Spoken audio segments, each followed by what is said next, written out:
सोचो तुम कल सुबह उठो और तुम्हें पता चले तुम्हारे देश की पूरी इकोनॉमी बर्बाद हो चुकी है, तो कैसा लगेगा? एक्चुअली अब सोचने की भी जरूरत नहीं है क्योंकि ये ऑलरेडी हो चुका है। इंडिया में नहीं, ईरान में।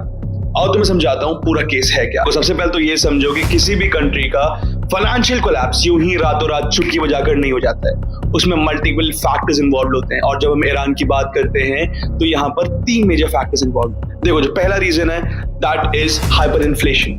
नाउ ईरान जैसी कंट्री का जो मेजर सोर्स ऑफ इनकम है that is selling oil, but due to multiple foreign sanctions Iran foreign trade नहीं कर पा रहा था, जिस वजह से कि वो अपना तेल बाहर की कंट्रीज को बेच नहीं पा रहा था। इसी वजह से ईरान को पैसे नहीं मिल रहे थे and it was not able to pay even the common bills of maintenance and the salaries of employees.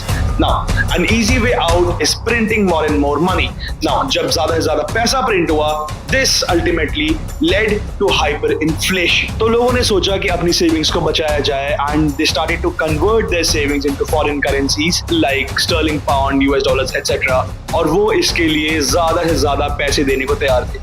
इस वजह से ईरानियन रियाल की वैल्यू और भी ज्यादा गिर गई in the international markets. And the third factor is disbelief from foreign investors and foreign markets. जब फॉरेन इन्वेस्टर्स देखते हैं कि एक कंट्री की economy is falling apart, what they do is start pulling out their investments, what they do is start selling their assets. Following the same जो foreign markets हैं, they further start to devaluate a countries currency.